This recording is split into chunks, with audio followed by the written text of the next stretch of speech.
Good day, my name is Mr. Announcer, and it is now time for the Balcony Brotherhood to read and respond to your You've got email. We're mass communicating. Dropping the guys a quick note is the best way to interact with the show, and you can do so by sending all your emails to balconybrotherhood@gmail.com. While Confucius may be misquoted here, the quote is still valuable advice. The man who asks a stupid question is a fool for a minute. The man who does not ask a stupid question is a fool for life. Gentlemen, it is time to read your emails. And welcome to your May 31st, 2026 email edition of the Balcony Brotherhood podcast. I'm your host, Mr. Tanner Blackheart, and across from me is the man who somehow manages to turn a stack of listener emails into a weekly counseling session for men who didn't realize that they needed one. He's the Baron of the Brotherhood mailbag and the only man that I know who can read an email, diagnose the problem, recommend a cigar, and somehow make you feel better about your life before the ash even reaches the halfway point. I give you Mr. Paul Drake. number 1. Hey, this email reads, Dear Balcony Brotherhood, I really enjoyed Mr. Blackheart's Memorial Day show. For a lot of us, we just take the holiday as another day away from our daily task without realizing just how significant it is and the ultimate sacrifice people gave so we can enjoy our freedom. Kudos to your show for bringing it to the forefront. And that's signed Alex in Rhode Island. Well, thanks for the email, Alex. You are so correct when you say that people tend to glaze over the meaning of Memorial Day other than a 3-day weekend from work. It's a day where we need to honor those that have fallen in service to this great country of ours. Mr. Blackheart, what are your feelings on this one? You know what, Alex? I appreciate that. One of the reasons I wanted to do that show is because Memorial Day tends to get grouped in with the rest of the military holidays, and it really isn't the same thing. There's nothing wrong with enjoying the day off. Don't get me wrong. You know, spending time with family, firing up the grill, enjoying the start of summer, all that is great, and most of us do exactly that. But somewhere in the middle of it all, I think it's important to stop for a moment and remember why the day exists in the first place. Memorial Day, that's the cost of freedom.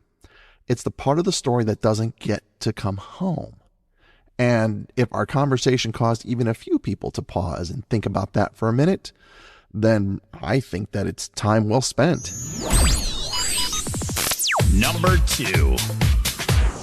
Hey, this email reads, Dear Balcony Brotherhood, when listening to the recent Memorial Day episode, I was intrigued by Mr. Blackheart's description of the differences of the holidays honoring the military. I seem to learn something new every time I download an episode. Keep up the good work. And that's signed Thomas in Phoenix, Arizona. Thomas, couldn't agree with you more, buddy. Mr. Blackheart's thorough elaboration on the service members are to be honored on which specific days was both educational and entertaining. Mr. Blackheart, what do you have to add to that one? I appreciate this email because that was actually one of the goals of the episode. A lot of the people know the names of the holidays, but they don't always know the purpose behind them. And truth be told, I mean, really, that's understandable. Most of us were never really taught the distinctions.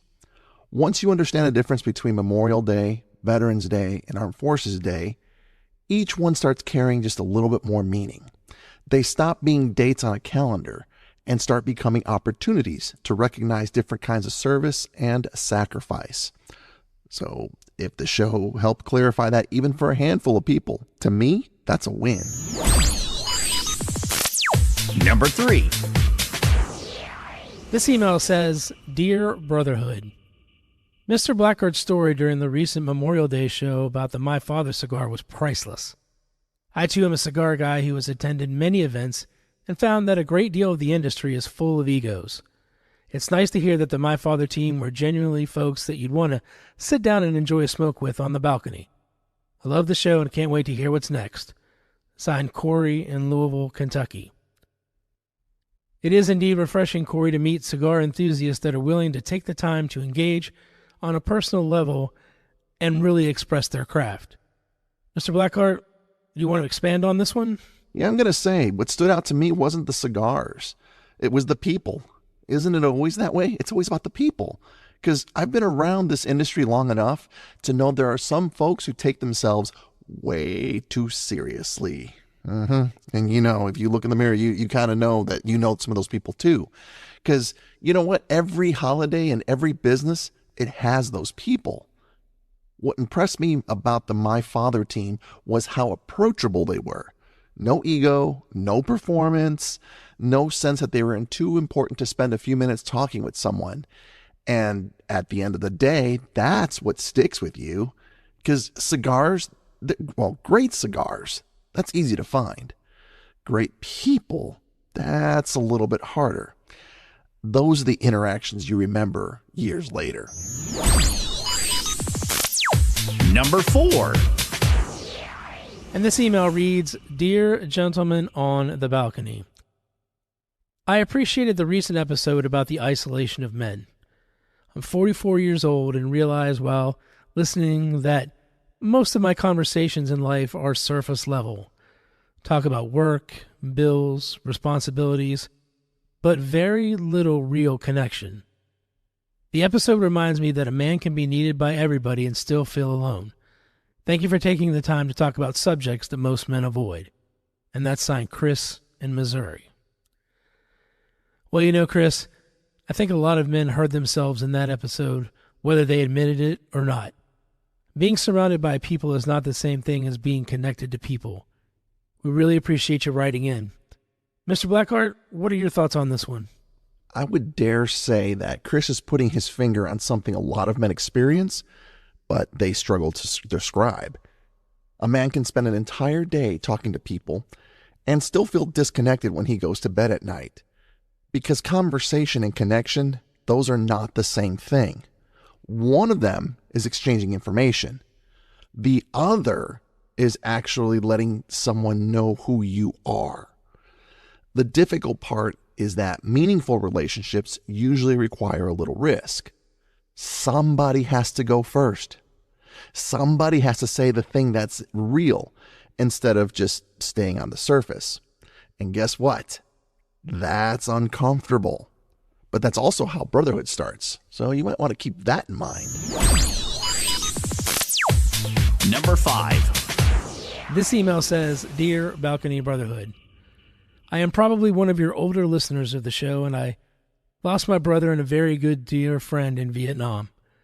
I miss them both every day and appreciate shows like this that remind us to slow down and remember those that we have lost.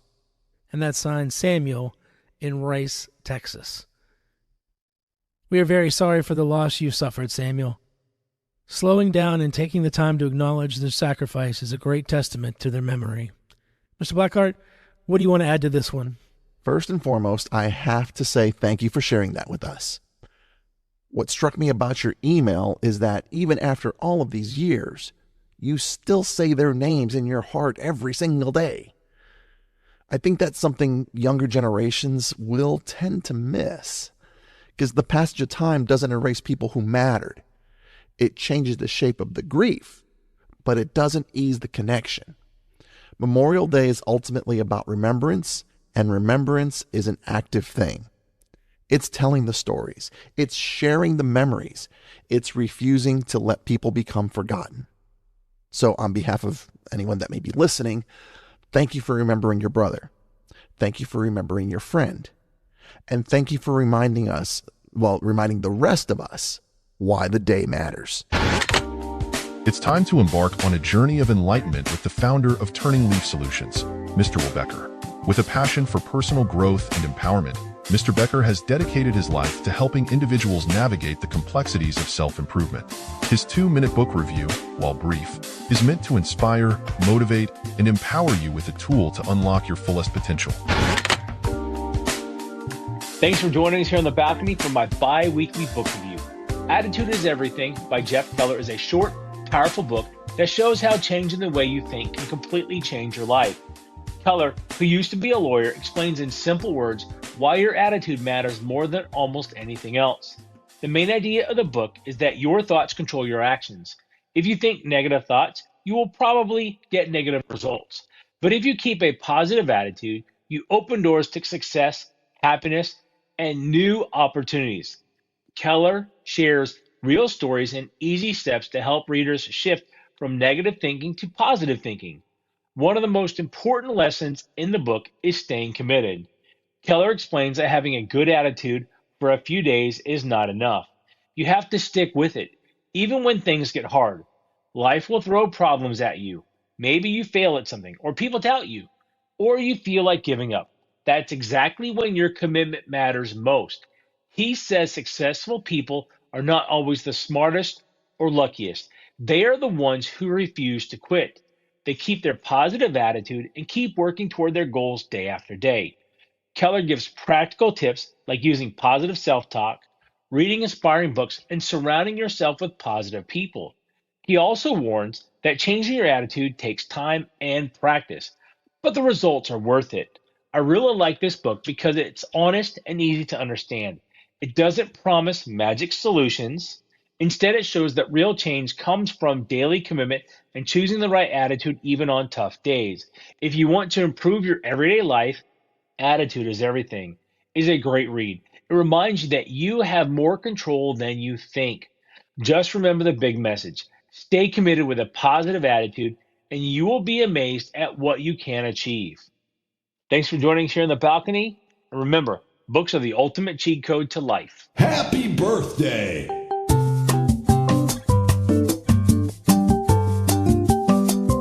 Hey, and it's time now for your celebrity birthday breakdown. Let's see who's getting another year older in Hollywood this week. Going to start with actress Brooke Shields. She is turning 61 years old. Another supermodel, Heidi Klum. She is turning 53 years old this week. Spider-Man actor Tom Holland, he is turning 30 years old. Actor Morgan Freeman, he's turning 89 years old this week. And finally, a real man's man, Dirty Harry himself, Clint Eastwood, that's right, is 96 years old this week. And that's your celebrity birthday breakdown. For Mr. Tanner Blackheart, I am Paul Drake. The balcony is now closed. Thank you for downloading the Balcony Brotherhood podcast. The information shared by your hosts is for informational and entertainment purposes only and should not be considered professional advice. Opinions expressed by the hosts and guests are their own and do not necessarily reflect the views of affiliates or any platform on which you get your pods. We encourage you to do your own research or consult with a qualified professional regarding any of the topics discussed on the show. While the gentlemen strive for accuracy, we cannot guarantee all information shared is current or complete. Remember, this podcast is meant to spark conversation and share ideas. Stay curious and always ask questions. Don't forget to like and subscribe so you do not miss an episode. Until next time, my name is Mr. Announcer, encouraging you to be the best person that you can be. Cheerio and Hakuna Matata. Unethical but legal ways to make money. Part 45. Step 1. Monitor cpsc.gov daily for massive recalls on high-ticket items like strollers or power tools where the manufacturer offers a full cash refund. Most people see a fire hazard and just throw the item away. You see a government-guaranteed payout. Step 2. Find those specific recalled models on Facebook Marketplace or Craigslist. People sell them for $10 just to get the junk out of their garage. They think they're offloading a liability, but you're buying a $500 voucher for the price of a coffee. Step 3 here is where it gets interesting. You aren't fixing these products, you're collecting them. Follow the recall instructions, usually just cutting a wire and sending a photo to the company. The law says they must compensate the dangerous product regardless of who originally bought it. Spend 20 minutes on a web form and wait for the payment. You aren't a scammer, you're a safety middleman removing hazardous goods from the streets for a massive fee. You're turning a corporate disaster into your personal cash flow. You're a bottom feeder in the consumer world and the water is warm. Most of you are too scared to touch broken items. Stay broke, follow Dirty Cash. Don't forget to like and subscribe. Like and subscribe.